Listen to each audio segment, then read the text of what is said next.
Oh, dear me. Oh. Right, okay, you ready? Oh, that judded me a bit. Hello, and welcome back to Father and Son Tractors presents Fun with Tractors. Got it right. Hey! You got it right that time. Second take this. Second time. Yes, I think I'll leave the first one in. This is Heather. Hello. I'm Tobias. And this is the supervisor, Teddy. Hello. This is hello, more. And today we're talking about, we're going to try and talk about Case IH. Yes. International Harvester. International Harvester. Oh, We've had to do a bit of detective work, haven't we? We have. And I did have some notes just in case. Pun. But Teddy's just stood on my smartphone and I can't find them now. Oh, right, yeah. okay. Okay. So, I mean, it got confused because all these companies, it seems, bought the other one out. Yeah. The The history we thought would be straightforward. Like the John Deere one was fairly straightforward. So we thought that Case IH, but actually it's quite confusing. It's the case of where did it all begin and who actually owns what now. Well, so we got an old one here. We have a clip of me looking at our friend Brian's old Case IH, and we got this lovely new Case. That's smart. 300 CVX Optum. But I think we also have a nice clip from our friend Stuart at TH White's reviewing, I want to say it's the Maxim, Case Maxim. Oh, yes. There are quite a few of which I know, to be honest, they all look the same. They all look really beastly and as you well. assume that would be better, but it might not be the case. Hey, is that 3? We're not telling there's a pun. Okay, you sorry. can't have many puns. There's I'm gonna put a counter Ding! in. So, yeah, ding ding. So this is where we got confused. Yeah. Timeline wise, so we start with 1842. That's right. Founded by Jerome. I don't know why we said it like it's not just was Jerome. He not a Case. Frenchman? Oh, no, right. I don't think it was. Okay, It was Americo. Americo. It's Americo. Americano. Jerome from America. And that was making threshers,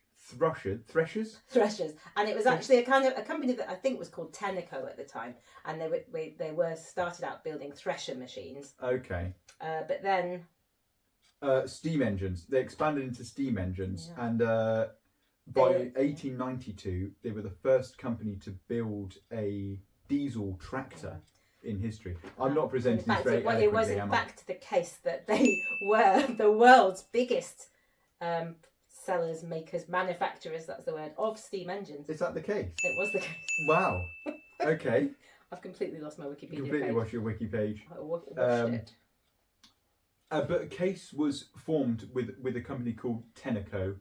Yeah. That are like an umbrella company. So Tenneco this keeps popping up, but I think it's just the company that Jerome Case founded that sort of had Case tractors. Yeah.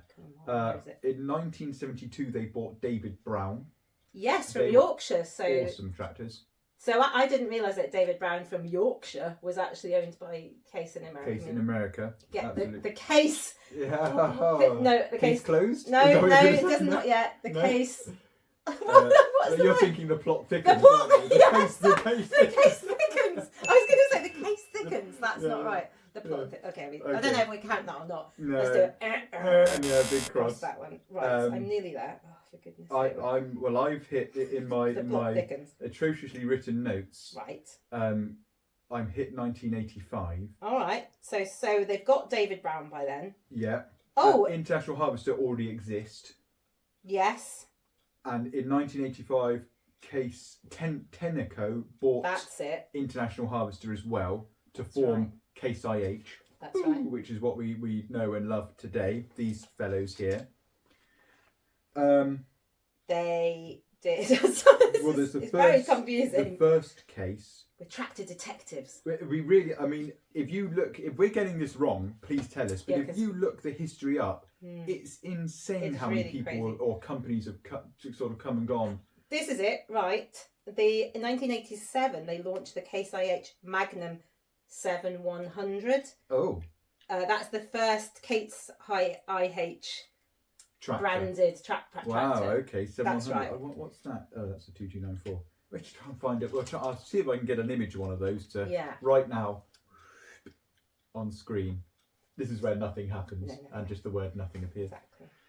Then 1999, Fiat tractors, which I hear were thumping good tractors, bought Case IH. Who already owns David Brown. Who already owned David Brown. Yeah. And did they already own New Holland at that point? No, because they formed CNH, which is Case New Holland. That's right, because that's what CNH, this massive company that owns everything now, is Case NH. What year was that? 1999, I've got Fiat bought Case That's right. IH. Yes, Case IH is bought by Fiat and merged into the new CNH. Yeah, it's because they bought the majority stake of Ford around then, and Ford owned New Holland. I know. We were like, so does Ford own Fiat? Who owns? Well, CNH owns New Holland, Fiat, International Harvester. That's right. But they don't. And they produce International Harvesters, and they own David Brown, but they don't make David Browns anymore. No. Or Fiats, I don't think. No, and Ford. Or Fords. It's just. That's it. Case IH. Oh my god. Wait. Case solved. I was going to say case closed. Case closed. Oh no! This is awful. This is terrible. Well, no. Well, case solved. Yeah, case solved. And case closed. We solved the case. We solved the case. Case closed. I don't know what that was. Right. There we go. I tell you what. That sounded better in our heads when we were planning far that. better in our heads. So what have we got to? Well, this is a clip of I know. So this is a clip of me looking at one of these old Case IHs. This is 2294, but I don't think Brian's was. So, boosh. So I popped down to see my friend Brian here, and thanks for being on the podcast, Brian, and thanks for letting me look at your lovely Case IH. What is this? A 1594. And you use it as a working vehicle, right? Yes. To get over your fields, which are steep. Yes. Yeah. Steep land. Yes, across them. Does it do it well? Oh yeah. Yeah. It's big enough for that. Yeah. Big enough for that. Big enough for that. Brian's been doing some work on the side, and he's got some new vinyls coming for the side, and he's restoring the front end as well. The original vinyls are still on the other side, but they do peel off over time and start to flake. So they're along there. But it's a magnificent machine, and Brian's kindly said we can pop inside and just sit in it where it's slightly quieter. Don't mind holding that, Brian? Thank you very much. Right, it's slightly harder to get in than the John Deere that I was in. Oh. There we go. My word, this is very different. Let's turn the camera around.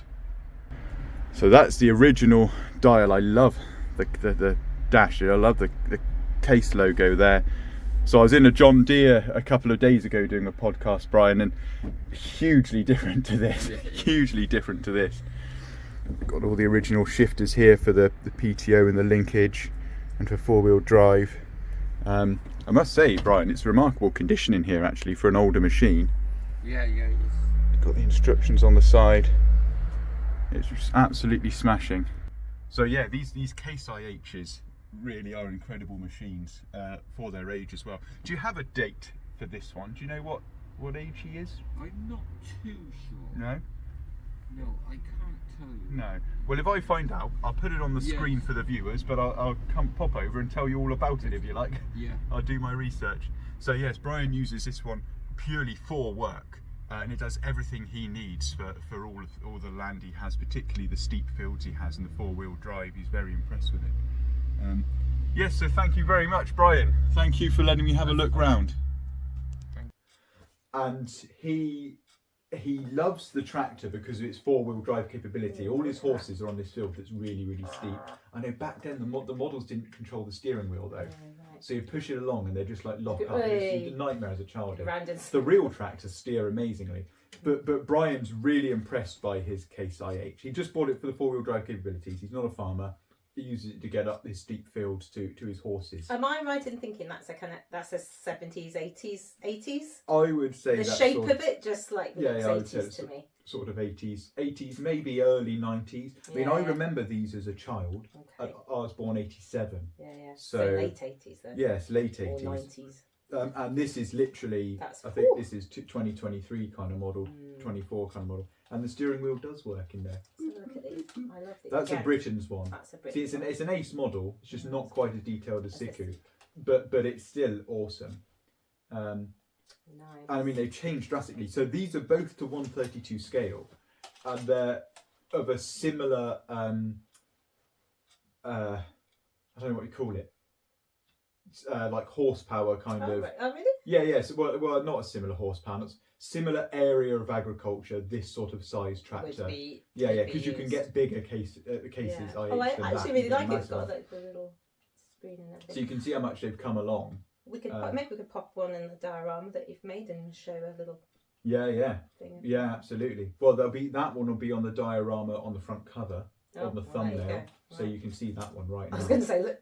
Look. Here's the thumbnail right above us.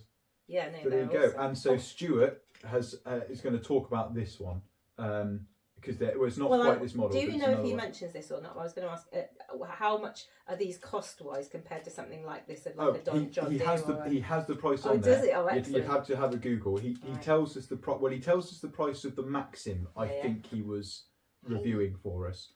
Right then. Thing is, I watched a clip through, got all excited, and sat down to film, and then I forgot all the different. They have these fancy names like Optimum and Puma, Optimum Prime, and Optimum Prime.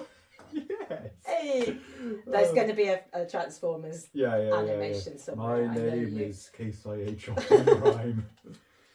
So right, there we go. See what he has to say. See what Stuart has to say. Hi, this is the Luxem 120 tractor from Case IH. This is a mid-range tractor offering you a semi-power shift gearbox for those who like some automation for various tasks. This tractor comes with air conditioning and air seat. It's a 40k road speed gearbox. It has 4-speed PTO.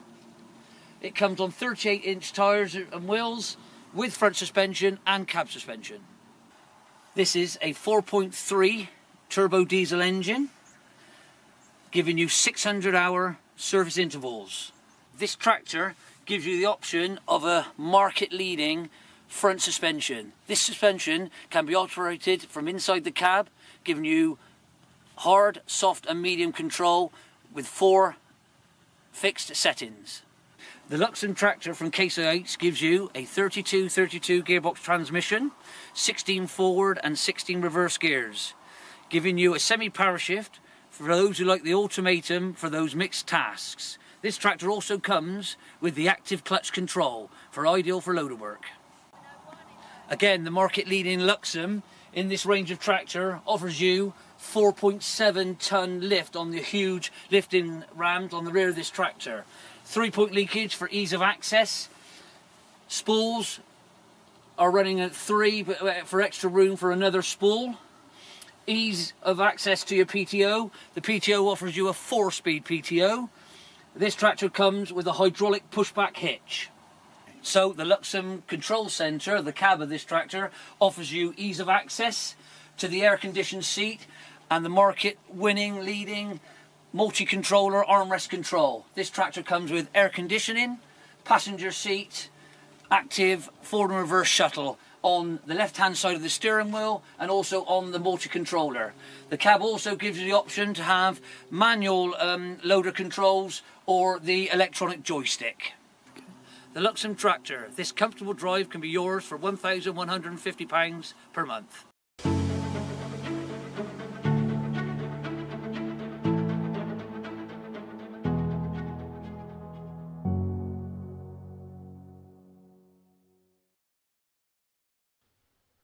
Clearly knows his stuff. Yeah. Very really fascinating, like and that's all about price. Yeah, really nice tractor, and really capable. They're not. I don't see many of them around. Well, no, I was just I've saying, seen did we New Hollands. see any in the Illuminated Tractor Parade that we saw over Christmas? I think there were a couple. Weren't There were a many. couple. There's a young chap called Ed that was driving one of these. Yeah. I recognise that guy, and he had old Case International. If you wanted to get Um, something like one of them second hand for working on your land or whatever, what sort of, do you know? I think, correct me audience if I'm wrong, I think you're looking at between, condition dependent Well, yeah, for these yeah. vintage things, but you're looking between sort of 4.5 grand Okay. to 15, All right. Okay. 20 So grand still... for immaculate kind of. You know, the prices are still up there. You know. Okay, but 'cause they're they're really becoming- decent though, and yeah, that's they're really the thing, decent. isn't it? They're They're really becoming sorted. functional. In Yeah, fact, yeah. you know, you don't, like you said, you don't really need something like this if this will Yeah, do yeah. the job, kind of thing. Yeah, What would yeah. you have, Teddy? Oh. Both of them, please. Oh, he absolutely would. He absolutely would. Well, there we go. Sorry, that was a bit of a. It was just confused when we were doing our research and our detective work. It was getting rather confusing, wasn't it? But it's interesting, and it really. And I mean, CNH have just factories all over the world. Brazil, America, Argentina. I know, all over the shop. And these and actually, but each of the brands that everything still it maintains its own identity. So the David brand, well, they don't make them anymore, but you know, the New Hollands are still very much New Hollands, and you know, the cases are still very much Case IH. So it's not like they've just tried to make one super tractor. That'd be weird, wouldn't it? Well, it's funny actually because didn't Optimum Prime. The chap from Hawkins that you were chatting to in the New Holland episode. Oh yeah. He said, they all come out the same factory, and we market the case as well. So. Well, it's good. It's good for people. People want choice, and the different ones have got different benefits. And and if you find a New Holland reliable, you'll find a Case reliable. Excellent. There you go. Right. Thank you very much for watching. And don't forget that we also like to promote the Farming Community Network. If you are struggling with your mental health, struggling with anything agricultural, anything in the farm, you're lonely, you don't understand your budgets, your harvest timetable, just anything like that, bereavement, anything like that, contact the Farming Community Network. Number is appearing right now.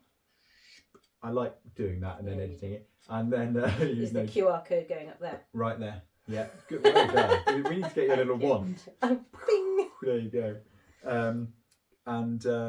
Yes, they will help you or they'll direct you to help. Yeah, so and please give them if you'd like us to mention you, or you'd like us to come and film your tractor, or there's something you'd like to see a podcast on in the future, just drop it in the comments or let us know. Absolutely. Thank you very much. Eating it. He's eating stuff. Oh my. See you next time.